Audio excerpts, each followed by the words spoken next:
우리 함께 읽은 마태복음 5장 6절 말씀을 가지고 우리 산이에서 제자들에게 하신 말씀 오늘 다섯 번째 시간입니다.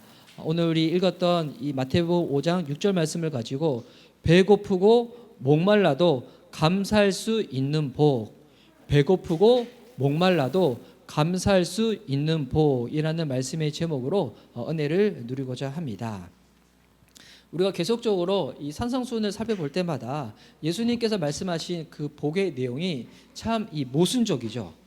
오늘 이 말씀도 그렇습니다. 보니까 배고프고 목마른데, 근데 그것을 예수님께서 뭐라고 말씀하시냐면 복되다고 말씀하는 거예요.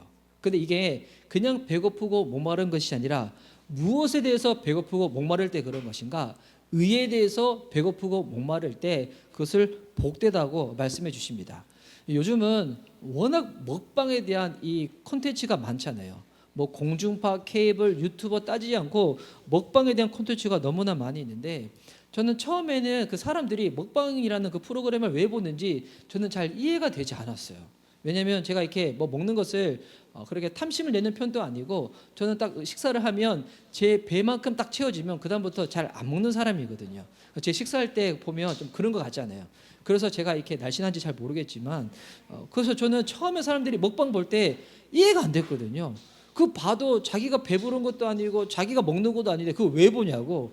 근데 제 주변에 이게 신앙생활을 잘 하시는 분들 중에서도 먹방을 보시는 분들이 있다고 해가지고, 제가 기억하는데 작년 여름에 이 먹방을 그 유튜브에서 한번 찾아서 봤어요. 뭐 그렇게 유명하지 않은 먹방 이게 뭐 채널이었는데, 딱 보는데 와, 진짜 이분이 너무 맛있게 라면을 드시는 거예요. 근데 그걸 보다가 제가 미호경에 빠져가지고, 저는 평소에 라면 먹으면 딱 한 봉지거든요. 그걸 보다가 제가 미혹에 빠져가지고 세 봉지 끓여 먹어, 세 봉지 끓여 먹어, 막 제 안에 그 소리가 올라오는 거예요. 그래가지고 그날 나도 세 봉지 한번 먹어볼 수 있다. 물론 이제 그 먹방 그 유튜브 그분은 한 8봉지, 10봉지 이렇게 끓여 먹으셨는데, 그날은 제가 진짜 이게 이상한 영에 끌려가지고 라면을 세 봉지를 뜯어가지고 끓여 먹었어요. 제가 다 먹었을까요? 아니죠. 저는 그때 다시금 깨달았어요. 나의 분량은 한 봉지다. 그래서 이 남아있는 이 라면들은 이 카레 가루를 이게 부어가지고 우리 이제 첫째랑 둘째를 먹였었는데, 그런데 이게 먹방을 보니까 공중파에서 이 유명한 맛집들을 딱 하면 그 다음부터 어떤 일이 벌어지냐면, 그 집을 문전성시를 이루면서 수많은 사람들이 그 가게 앞에 쭉 줄 서 있다는 거예요. 그거 한번 맛보고 싶어가지고, 저는 이게 작년인가 재작년인가 보니까 이 서울시에는 어느 시장에 있는 그 유명한 돈가스 집인데, 혹시 그 돈가스 집 가서 드신 분이 계신지 잘 모르겠지만, 그 돈가스 집인데, 근데 그 집은 그날 팔 양만큼만 식재료를 가져와서 하다 보니까 이 다 팔리면 그 다음부터 문을 닫아버린다는 거예요. 그래서 그걸 먹고 싶어가지고 어떻게 하냐면, 실제로 보니까 새벽 한 4시, 5시부터 인천에서부터 경기도에서부터 지방에서부터 올라와가지고 그 앞에 딱 줄 서 있는 거예요. 새벽 예배 드리려고 줄 서 있는 것도 아니고, 그 돈가스 맛보려고 새벽에 와가지고 딱 줄 서 있는 거예요.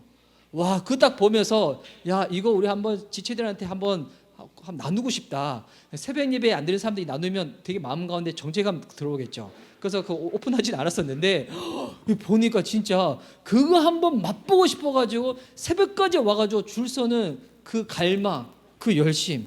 와, 여러분, 그걸 보니까 줄이고 목마르다, 여러분, 이 표현 안에 이 주님께서 우리들 가운데 무엇을 담겨두셨냐면, 정말 그것 없으면 안 될 정도로 그것을 내가 얻기 위해 가지고 어떤 소구와 노력을 내가 취한다고 할지라도, 평소에는 아침에 일찍 일어나지 못하는 사람들도 그거 한번 맛보려고 새벽에 일어나는 그 충만한 열심. 근데 그것이 무엇이 대상이 되어야 되는가? 그냥 세상에 있는 뭐 먹는 것, 내가 누리는 것, 그것이 아니라 의에 대해서 주님께서 그와 같은 믿음의 태도로 나아가기를 원하신다는 것입니다. 하나님이 우리 인간을 만드셨을 때 영적인 존재로 만드셨잖아요. 영적인 존재로 만드셨다는 것은, 우리 사람은 영적인 존재다 보니까 이 안에 어떤 영이 임하느냐에 따라 가지고 우리가 추구하고 갈망하는 것들이 달라지게 되는 거거든요. 우리의 이 영은 절대로 진공 상태로 있을 수가 없습니다. 만약 우리 안에 이 공부의 영이 딱 들어가게 되면 진짜 공부만을 위해 가지고 막 추구하는 인생이 되는 것이고, 이 안에 물질의 영이 들어오게 되는 것이면, 여러분 돈 버는 거는 거룩하고 이 성실히 좋은 일이거든요. 그런데 그것을 넘어서 가지고 하나님의 범주를 넘어서 가지고 정말 돈 버는 가운데 생명까지 바치는 사람도 있거든요. 왜냐하면 그 안에 영이 물질의 영이기 때문에. 근데 이 안에 영이 탐심의 영이고 음란의 영이면 어떻게 되겠습니까? 그것을 추구하는 인생으로 살게 되는 거예요. 근데 주님이 우리를 지으셨을 때 영적인 존재를 지으셨는데, 하나님의 영으로 우리 가운데 충만해지면, 하나님 우리 인간을 만드실 때 그렇게 만드셨잖아요. 흙으로 사람을 빚어 넣으시고 코에 후 생기를 불어 넣으심에 사람이 생명이 되었다고. 그러니까 사람이라는 존재는 하나님의 영이 우리 가운데 가득할 때만이 진정한 그 존재의 목적을 회복하게 되는 것인데, 그래서 주의 영으로 충만하게 되잖아요. 그럼 우리라는 존재가 어떻게 된다는 거예요? 하나님을 갈망하고 주님을 온전히 바라는 인생으로 나가게 된다는 것입니다. 그래서 오늘 이 본문을 볼 때마다 우리들 마음 가운데 주님이 어떤 도전을 주시냐면, 우리 인생 가운데 만약에 먹을 것도 없고 누릴 것도 없고 가질 것도 없고 정말 없는 인생이라 할지라도, 의에 줄이고 목이 마르면 세상 그 어느 것이 없다고 할지라도 배부르고 충만한 인생으로 살 수 있다고 주님 우리들 가운데 약속하여 주시는 것입니다. 반면에 거꾸로 해가지고 내가 가지고 누리고 소유하는 것들이 많이 있다고 할지라도 의에 대한 갈망이 없으면 그 인생만큼 비참하고 슬픈 인생이 없다는 것입니다. 여기 계신 분들은 이미 대부분들이 주님을 알고 계시고 예수님을 믿고 계신 분이잖아요. 그러면 스스로에게 그렇게 한번 물어봐야 되는 거예요. 정말 내 인생이 의에 고프고 의로 인해서 타는 듯한 목마름의 갈증을 내가 느끼고 있는 것인가? 정말 이거 없으면, 의를 추구하지 않으면 당장이라도 숨이 넘어갈 것 같고 내 인생 사는 게 도대체 무슨 의미가 있나, 이런 생각 가운데 정말 갈망하는 마음으로 내가 주님을 찾고 있고 하나님을 예배하고 있는 것인가? 여러분 스스로에게 한번 이렇게 물어보셔야 되는 거예요. 대답은 입 밖으로 하지 마시고, 입 밖으로 했다가 서로 마음 간에 피차 간에 이렇게 불편해질 수 있잖아요. 스스로한테 물어보고 스스로 답을 해봐야 되는 거죠. 근데 주님이 우리에게 뭐라고 말씀하십니까? 그렇게 의에 대해서 갈망하고 목마른 인생이 바로 복된 인생이라고 주님께서 말씀하시는 거예요. 자, 그렇다면 여러분 우리가 성경 읽다 보면 의라는 단어가 정말 많이 나오잖아요. 근데 많은 분들이 이 의라는 개념에 대해 가지고 되게 추상적으로 간접적으로 생각을 많이 하거든요. 그래서 오늘은 이 시간을 통해 가지고 의가 도대체 무엇인지, 또한 의를 우리가 어떻게 추구하고 어떤 믿음의 태도로 바라보며 나아가야 될지 그것을 한번 살펴보려고 하는데요. 먼저 이 의에 대해서 우리가 나누고자 할 때 이 마태복음에 나오는 이 산성수훈 중에서 대표되는 구절을 딱 한 구절 뽑아보려고 하면 이 나와 있는 구절이 뭐냐면 마태복음 6장 33절 말씀이거든요. 자, 마태복음 6장 33절 말씀을 앞에 우리 자막에도 나와 있는데 우리 다 함께 한 목소리로 한번 읽어보도록 하겠습니다. 자, 시작. 그런즉 너희는 먼저 그의 나라와 그의 의를 구하라. 그리하면 이 모든 것을 너에게 더하시리라. 아멘. 자, 이 구절 너무나도 유명한 구절이죠. 평소에 성경 잘 암송하지 못하신 분들도 이 구절만큼은 암송하고 기도할 때도 많이 인용하는 구절인데, 근데 우리는 이 구절을 생각할 때 어떻게 생각하냐면, 너희는 먼저 그의 나라와 그의 의를 구하라고 하잖아요. 이 먼저라는 이 부사가 나옵니다. 여러분 이 먼저라고 생각하면 우리는 되게 어떻게 생각합니까? 1번, 2번, 3번, 4번이 있으면 가장 앞장서 가지고 순서적으로 1번 이거를 먼저라고 생각하잖아요. 근데 이거는 우리들의 사고방식이고, 당시 이 유대인들 히브리적 사고방식에서 먼저는 순서적인 개념에서 첫 번째 이 개념이 아니에요. 이 먼저는 뭐냐면 최고의 가치를 의미하는 거예요.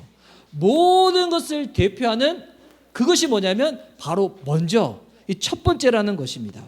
그래서 이 구약성을 읽다 보면 우리 편에서는 잘 이해 안 되지만 이 히브리 민족들은 장자 첫 번째를 너무나 중요시 여기거든요. 그 이유가 뭐냐면 순서적으로 해가지고 첫 번째 태어났기 때문에 그런 것이 아니라 이 먼저가 최고의 가치를 대표하고 먼저 이 모든 것을 대표하는 상징이기 때문에 그렇다는 겁니다. 그래서 먼저 그의 나라를 구하라는 것은 뭐냐면 그냥 순서적으로 우선적으로 이거 뭐 하라는 것이 아니라 이것이 너의 삶 가운데 최고의 가치가 되게끔 하라는 거예요. 그리고 나서 주님이 우리들한테 어떻게 하시냐면 그러면 이 모든 것을 너에게 더하신다는 겁니다.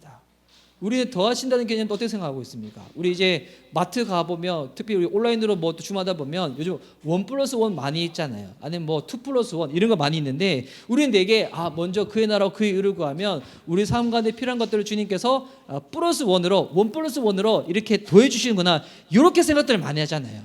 근데 이거는 우리의 생각이고 당시 히브리적 생각에서 더하신다는 그런 개념이 아니에요. 이거는 뭐냐면 앞부분에서 예수님께서 배고프고 목마른 거를 말씀하셨잖아요. 여기서 더하신다는 것은 뭐냐면 배부를 거라는 거예요. 충족하게 된다는 거예요. 너무나 배가 불러가지고 더 이상 음식이 생각나지 않을 정도 이만큼까지 주님께서 충만한 포만감으로 우리를 채워주신다는 겁니다. 그러니까 완전한 만족감, 너무나 배부른 그 포만감, 이것을 주님께서 더하여 주신다는 것입니다. 그래서 이 의에 대해서 우리가 어떻게 해야 되는 것인가? 이것이 우리의 삶 가운데 최고의 가치가 되도록 이것을 우리가 갈망할 때 주님이 채워주시는 충만한 기쁨을 누리는 자로 나가기로 주님께서 우리를 그렇게 불러주신다는 것입니다. 그러면 이거는 이제 의에 대해서 우리가 대하는 태도로 상성순에서 말씀하시는 건데 이 구약에서 신약 성경에 보면 하나님이 우리에게 허락하신 의에 대해서 가장 대표적으로 잘 설명하고 있는 성경에 대하면 이 로마서 말씀이거든요. 이 로마서 말씀을 보면 의가 이거구나 너무 분명히 말씀하고 있는데 이 로마서 3장 19절 말씀입니다. 이 로마서 말씀을 쭉 한번 살펴볼 건데 제가 이제 예전에 저희 교회에서 새날 경건 예배 때 그때 큐티 본문이 로마서여서 로마서를 한번 나눈 적이 있었어요. 그때는 뭐 지금보다 우리 성도님이 더 없을 때 정말 제가 정말 이 빈 공간에서 공기를 회개케 만들고 의자를 회개케 만들고 그렇게 설교한 적이 있었거든요. 그때는 제가 진짜 이게 충만해가지고 막 로마서 말씀하면서도 제가 진짜 뜨겁게 설교했었어요. 공기야 회개하라, 막 이렇게 의자야 회개하라, 방사가 회개하라 했었는데, 근데 제가 언제가 진짜 주님이 우리 이 주일 예배나 금요 예배 때 다시금 로마서를 나누고 싶은 마음이 있어요. 여러분 마지막 때가 되면 정말 우리가 성경의 말씀들을 다 알아야 되지만 정말 붙잡아야 될 말씀 중에 말씀이 뭐냐면 이 로마서랑 요한계시록이거든요. 이 로마서 3장 19절 말씀 우리 함께 읽도록 하겠습니다. 시작. 우리가 알거니와 무릇 율법이 말하는 바는 율법 아래에 있는 자들에게 말하는 것이니 이는 모든 입을 막고 온 세상으로 하나님의 심판하리에 있게 하려 함이라. 아멘. 제가 원래 평소에 이 참조 성경 구절 나오면 제가 혼자 읽을 때가 있잖아요. 근데 같이 읽자고 하는 것은 뭐냐면 그 성경 구절이 중요할 때 그런 거예요. 여러분 이 말씀 보니까 자 율법이 뭡니까? 여러분 율법은 구약 성경을 말하고 있는 거예요. 그래서 이 무릇 율법이 말하는 바 하나님께서 우리에게 율법을 주신 이유가 있어요. 여러분 주님이 우리에게 율법을 왜 주셨을까요? 지키라고 주시는 거예요. 율법은 지키라고 우리에게 주시는데 근데 우리가 율법을 지키기 전에는 뭐 그 정도 하나님 말씀 우리가 충분히 지킬 수 있지 라고 생각을 하는데 막상 율법을 지키려고 딱 하다 보니까 어떤 거예요? 우와, 우리 가운데는 율법을 지킬 수 있는 실력과 능력이 없다는 것을 발견하게 되는 거예요. 율법을 지키기 전에는 나 같은 사람이 없는 거예요. 나같이 이렇게 근사하고 훌륭하고 이 정도 외모면 충분하지, 이 정도 뭐 키는 작더라도 이 정도 외모면 뭐 충분하지 하면서 이 정도 성실함, 이 정도 도덕적인 인격, 이 정도 성품이면 충분하지 라고 생각하는데 근데 막상 율법 앞에 내 인생을 딱 비춰봤더니 어떤 거예요? 나만큼 부족하고 한참 못 미치는 사람이 없는 거예요. 그래서 이 율법을 성경 원어로 뭐라고 하냐면 이게 캐논이거든요. 이 카메라 이 브랜드 보면 캐논 있잖아요. 그 뜻이 뭐냐면 정석, 본래 오리지널 이 뜻이거든요. 그러니까 율법 앞에 나를 딱 대놓으면 그때 발견하게 되는 거예요. 와, 나는 하나님 말씀을 지킬 수 없는 진짜 내 안에는 그 어떤 소망도 없는 자이구나. 이것을 딱 확인하게 되면서 진짜 하나님의 영광을 비춰봤었을 때 나라는 사람은 주님의 심판 가운데 놓여 있는 자구나. 이거를 발견하게 되는 거예요. 그래서 20절 말씀. 그러므로 율법의 행위로 그의 앞에 의롭다 하심을 얻을 육체가 없나니 율법으로는 죄를 깨달음이니라. 그렇죠. 율법으로는 우리가 무엇을 깨닫게 되는가? 내가 죄인임을 깨닫게 되는 거예요. 그래서 여러분 이 신앙생활 하다 보면 처음에는 잘 몰랐다가 주님을 알고 난 다음에 믿고 난 다음에 기쁨이 충만하잖아요. 근데 여러분 신앙생활 정말 제대로 해보세요. 그러면 그 다음부터 어떻게 되냐면 더더욱더 내 자신에 대한 철저한 절망감을 누리게 됩니다. 이게 그래프로 그리면 이게 예수님을 안 믿다가 예수님 딱 믿고 난 다음부터 주님을 향한 믿음이 커지면 커질 만큼 우리의 이 제된 센서가 어떻게 되는가? 더욱더 깊어지게 돼가지고 이 간격이 생기게 되는 거거든요. 이 간격이 어떻게 되는가? 여러분 복음으로 그것이 메꾸어져야 되는 거예요. 그렇지 않으면 이 좌절과 절망감 가운데 주님 앞에 나가는 것 가운데 스스로 되게 정죄하고 확대하게 되거든요. 여러분 율법을 통해서 우리가 뭘 깨닫게 되는가? 내가 죄인이구나. 이거를 깨닫게 되는 거예요. 근데 여기서 끝나는 게 아니죠. 주님이 어떻게 하시는가?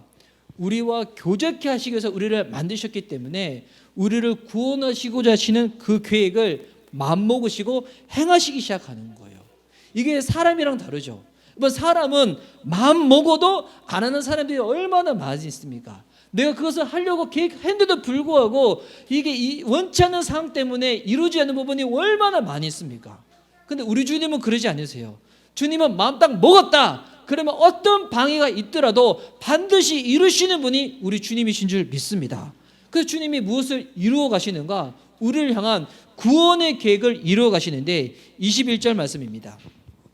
이제는 율법 외에 하나님의 한 의가 나타났으니 율법과 선지자들에게 증거를 받은 것이니라. 자, 율법 외에 이제 하나님의 한 의가 나타났는데 이것은 이미 율법과 선지자들에게, 율법과 선지자들은 구약 성경을 의미하고 있는 거거든요. 구약 성경이 율법서와 선지서로 구성이 되어 있잖아요.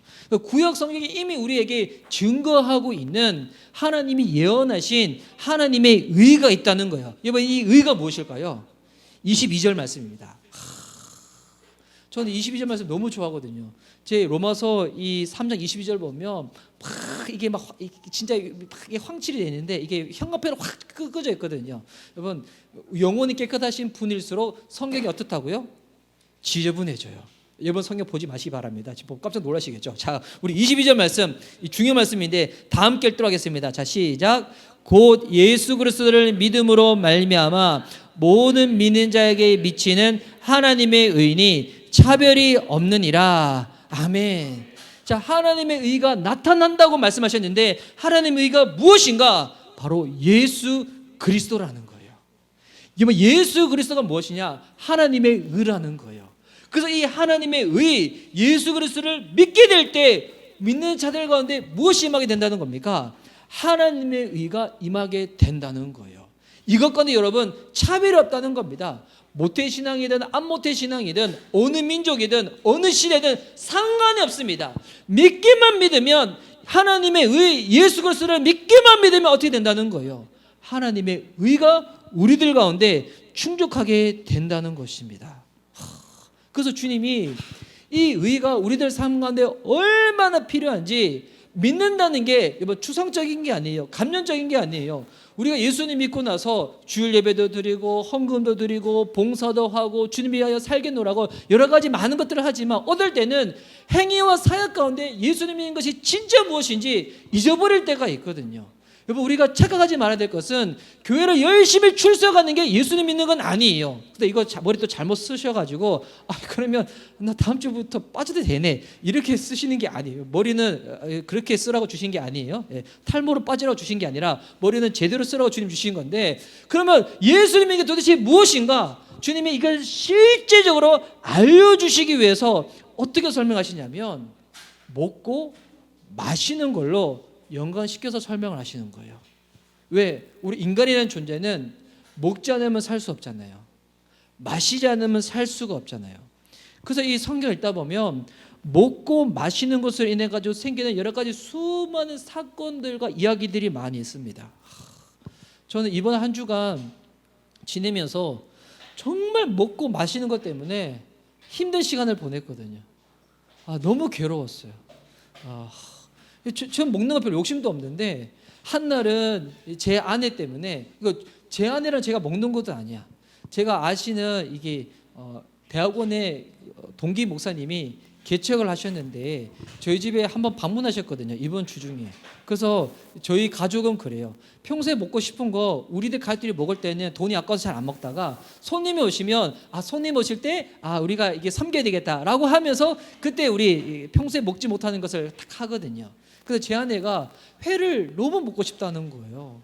그런데 이제 평소에는 회를 못 먹다가 온다고 하니까 그래 이때다 회를 그래 사서 먹자 하는데 저희 집 근처에 가락시장이 있잖아요. 근데 제 아내가 너무 회를 오랜만에 뭐 남편이 사주니까 처음인가 오랜만인가 하여튼 사주니까 너무 좋아가지고 그 전날부터 어떻게 하면 회를 정말 저렴한데 맛있게 많이 살 수 있는가 이렇게 계속 연구하는 거예요.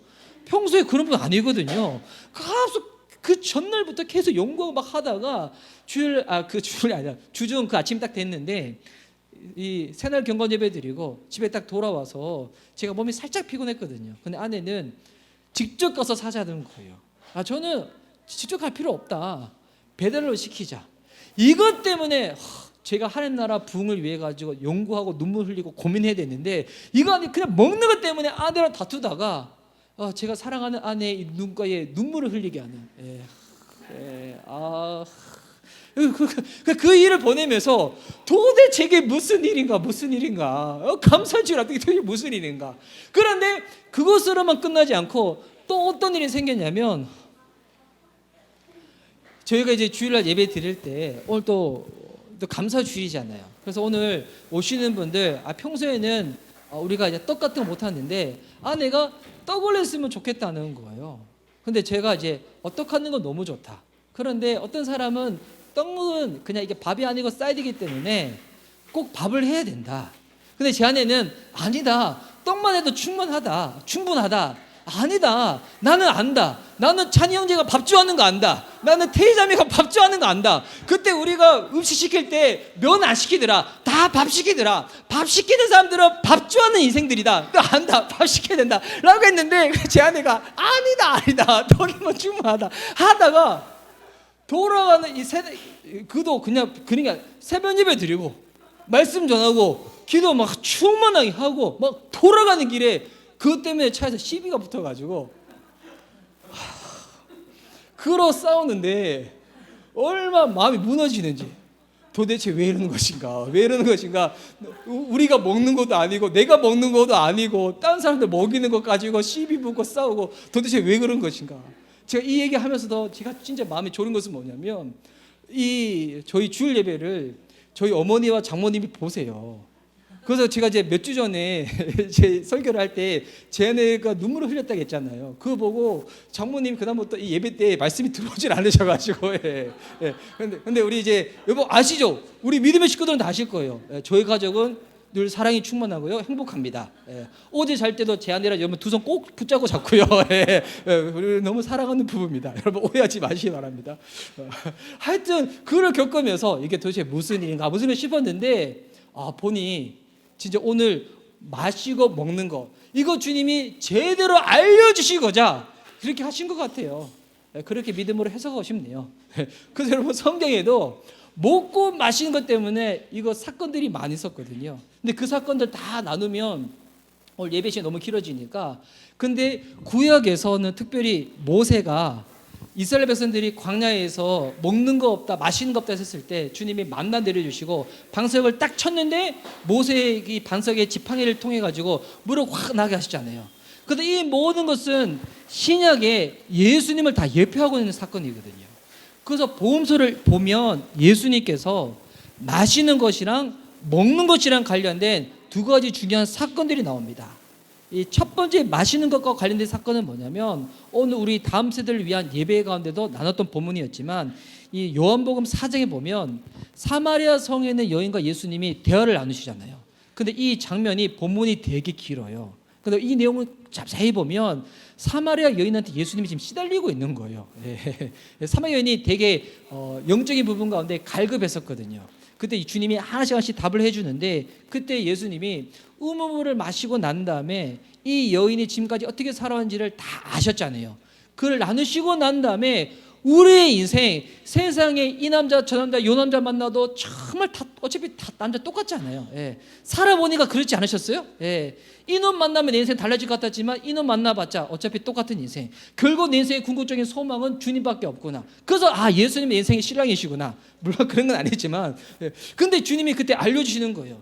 진짜 영원히 목마르지 않는 것이 무엇인지. 요한복음 4장 13절과 14절 말씀인데 제가 한번 읽도록 하겠습니다.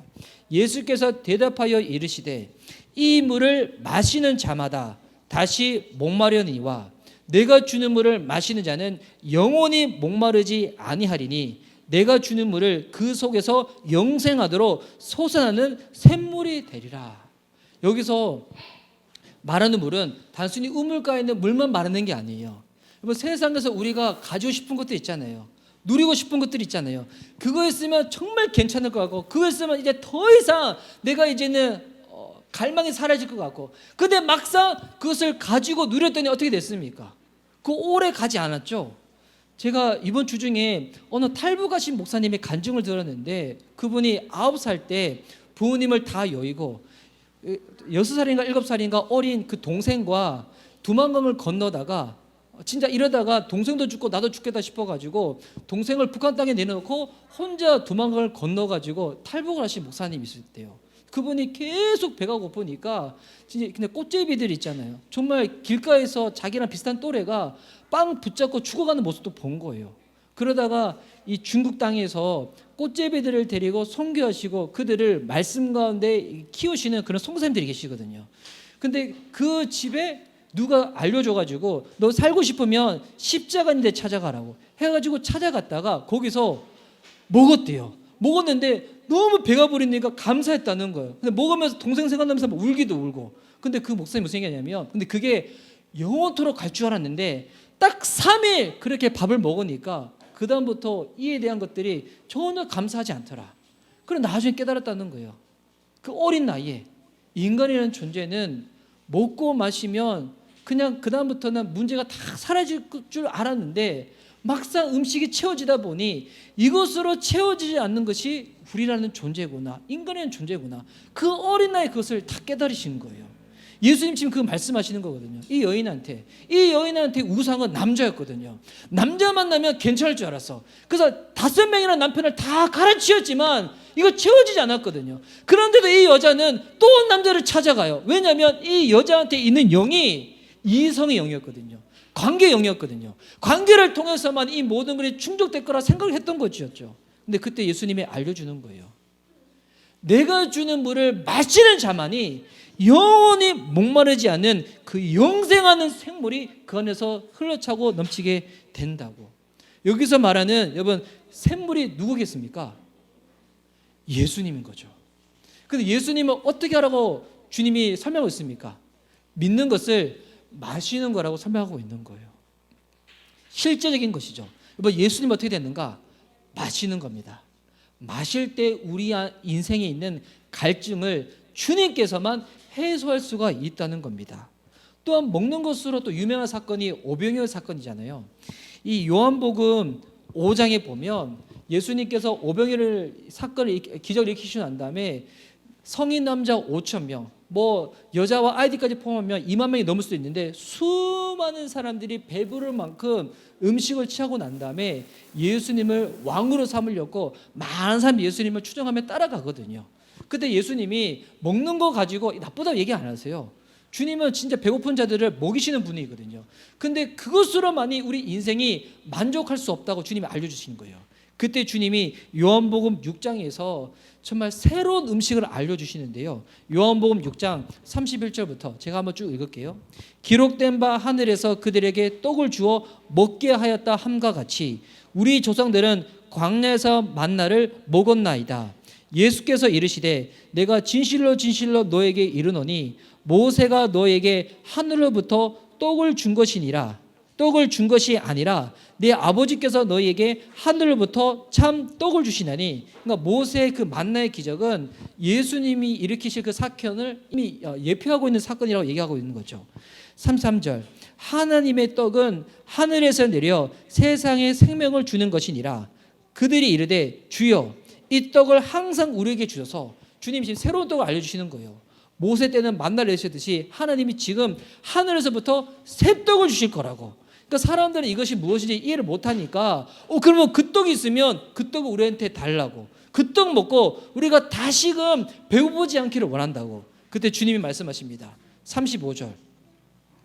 예수께서 이르시되 나는 생명의 떡이니 내게 오는 자는 결코 줄이지 아니할 터이요 나를 믿는 자는 영원히 목마르지 아니하리라.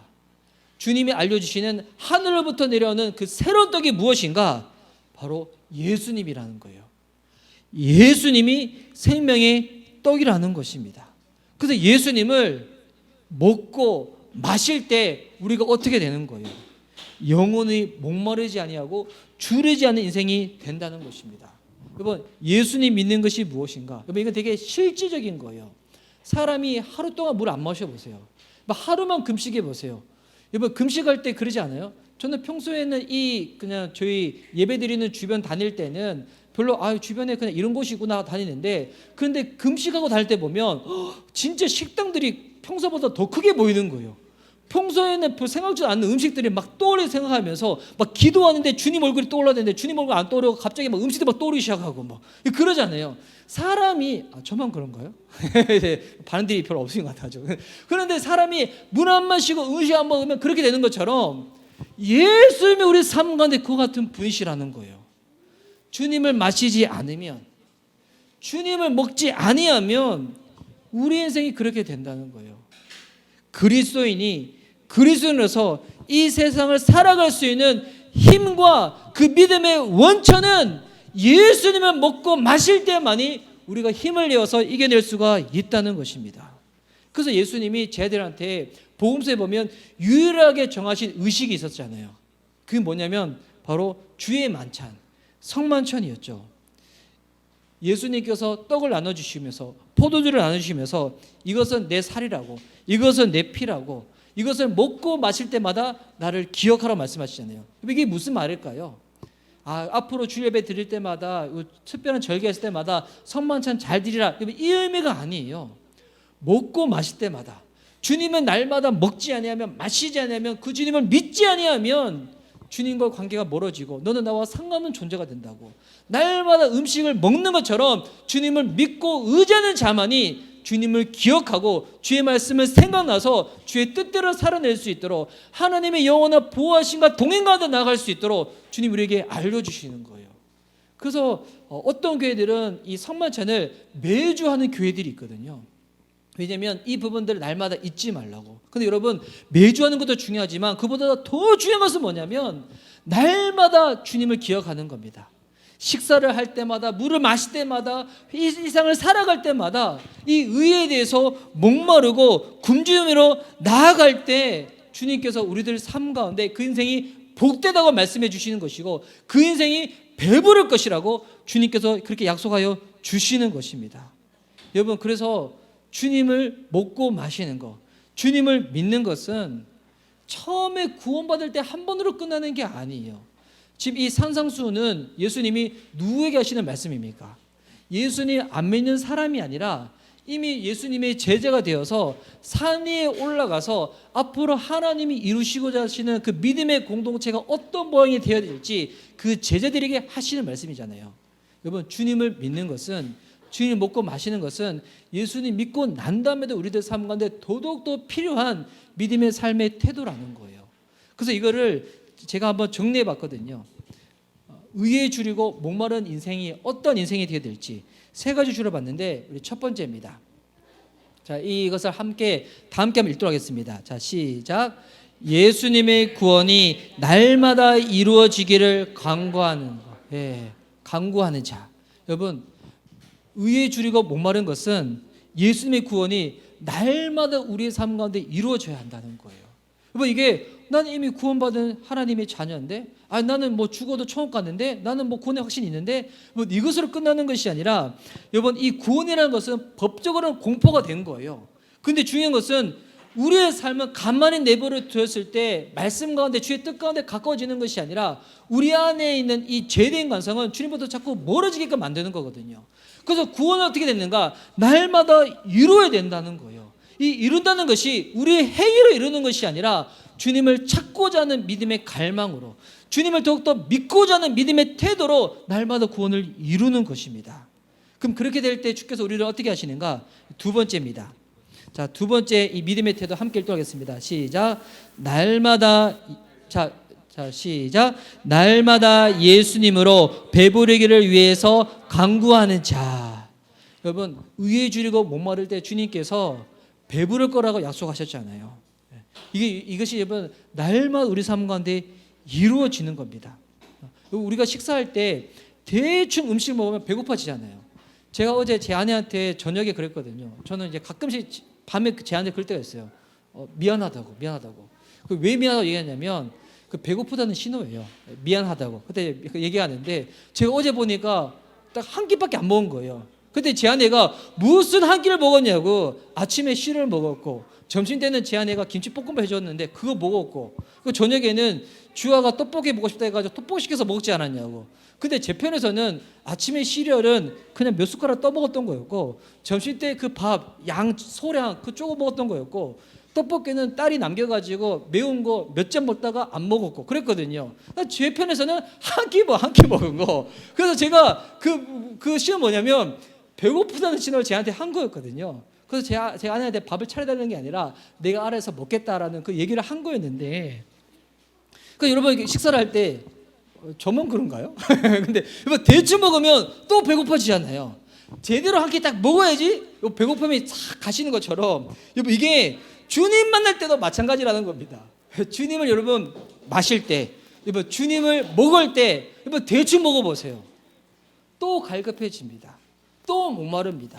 또 세상 가운데 쓸데없는 가운데 마음 빼앗기고 살게 되는 거거든요. 여러분 예수님 먹을 때 어떻게 먹어야 되는가? 여러분 배고프지 않을 만큼 충만하게 먹어야 된다는 거예요. 무슨 말인가? 주님이 채워주실 만큼 주님 앞에, 주님의 임재 앞에 머물러 있어야 한다는 것입니다. 여러분 오늘 축복합니다. 오늘 드려진 이 예배를 통해 가지고 하나님의 이 충만하심, 주님이 우리에게 허락하신 영적인 포만감이 가득 찰 수 있는 저와 여러분이 됐으면 좋겠습니다. 그러면 먹고 마시는 구체적인 방법이 뭘까요? 이번 세 번째입니다. 우리 함께 읽도록 하겠습니다. 자, 세 번째 시작. 말씀과 기도로 생명을 유지하는 힘을 공급받는 것. 여러분 우리가 성경을 읽고 기도하는 거를 어떤 사람들은 율법과 행위적으로 그렇게 따지는 사람들이 있어요. 여러분 만약에 말씀에 있는데 기도를 하는데 주님을 생각하지 않는다, 주님과 연관지어서 하지 않는다, 그냥 내가 기도 얼마나 했는지 자랑하고 싶어서 기도를 한다, 내가 그냥 성경 내가 얼마나 아는지 지식력으로 한다, 뭐 그런 사람들에게는 그런 부분들이 그냥 행위겠죠. 근데 여러분 정말 주님을 사랑하고 주님을 믿는 자들 가운데는 말씀을 읽는 것은 그냥 이거는 당연한 거예요. 우리가 밥 먹는 거 당연하듯이 말씀 있는 것은 생명을 유지하는 힘을 공급받는 게 당연한 겁니다. 뭐 기도 왜 하는 겁니까? 저는 기도라는 이 설명하는 문구 중에서 제일 좋아하는 게 기도는 영적인 호흡이라고. 여러분 기도 안 하면 우리는 살 수가 없는 거예요. 수영은 제가 수영을 좋아하니까 수영은 호흡 운동이잖아요. 여러분 수영을 아무리 잘하는 사람들도 숨 참고 수영 못해요. 그건 잠수죠. 잠수는 오래 해도 몇 분이거든요. 근데 수영을 하면 오랫동안 할 수 있어요. 저는 한 번 하면 길게 하면 한 20분, 30분 오래 쭉 하거든요. 왜 그렇게 가능할까요? 호흡하면서 하기 때문에. 뭐 기도는 우리들 가운데 영적인 호흡입니다. 하지 않으면 어떻게 되는 거예요? 영적으로 메말라지게 되고 죽게 된다는 것입니다. 오늘 이 감사주의를 맞이해서 주님이 우리에게 이 허락하신 바에 대해서 다시금 말씀하고 계신 거예요. 뭐 우리의 인생 가운데 오늘 감사주의를 맞이해서 이것저것 많은 감사들의 제목들이 있겠지만, 여러분 진짜 감사할 수 있는 제목들은 상황이 평안하고 상황이 좋을 때 그때만 감사한 것이 아니라 내 삶이 힘들고 어려울 때에도 그때도 감사할 수 있는 게 진짜 감사잖아요. 뭐 그런 감사 제목이 우리들 가운데 뭐가 있겠습니까? 바로 예수님이 우리의 의가 되셔서 그분을 간구할 때마다, 그분을 먹고 마실 때마다 세상 그 어떤 것으로 채울 수 없는 그 충만한 포만감으로 채워주신다고 주님이 약속하셨다는 거예요. 여러분 이것만큼 우리들의 삶 가운데 놀라운 감사 제목이 없습니다. 제가 주중에 한 분 목사님을 만났는데 그 목사님에게 제가 최근에 그런 얘기했거든요. 제 안에서 일어난 이 감사의 일들 보니까 진짜 사람이 회복되어지면 이게 억지의 감사가 아니라 예전에 생각하지 못했던 것들이 감사의 제목으로 해석되기 시작하는 거. 그걸 쭉 나눴더니 그 목사님이 저한테 어떤 얘기 하시냐면 이사 목사님이 지금 그나마 사역하는 환경이 조금 괜찮아져가지고 숨을 쉴 수 있을 만큼 돼가지고 지금 감사한 것 같다고. 그 얘기를 듣는데 진짜 그런 것 같은 거예요. 지금 예배 드릴 때 예전에 로마서 설교할 때는 앞에 공기와 의자를 두고 회개하라고 설교 외쳤지만 지금은 그래도 말씀 듣는 우리 사랑하는 교우님들이 계시고 온라인으로 예배 드리신 분들이 계시잖아요. 그러니까 지금 예배 드릴 때 이렇게 사역적인 환경이 조금 그때보다 나아졌으니까 감사할 수 있는 거야 라고 얘기하실 때 제가 그게 진짜 그런 것 같다라고 생각 들면서 한편으로 제가 어떻게 또한 해설을 했었냐면 만약 나의 삶과 사역 가운데 내가 생각하고 원하는 것들이 이루어지지 않는다고 할지라도 진짜 감사할 수 있는 자로 나아가는 것, 그것이 주님께서 내게 원하시는 삶이겠구나. 여러분, 우리가 살아가는 이 인생 가운데 원하고 바라는 것들이 이루어질 때도 있지만 이루어지지 않을 때도 얼마나 많이 있습니까? 만약 이 감사주일날 내가 기도한 것들 가운데 바른 것들 가운데 응답받는 자만이 감사할 수 있다고 하면 대부분 지금의 그리스도인들은 감사보다도 오히려 불평과 불만으로 나가게 더 많을 겁니다. 근데 여러분, 주님이 우리에게 허락하신 감사는 있을 때만이 감사가 아니라 편할 때만이 감사가 아니라 없을 때에도 부족할 때도 불편할 때도 감사할 수밖에 없는 자들로 주님이 저와 여러분을 하나님의 자녀로 삼아주신 줄 믿습니다.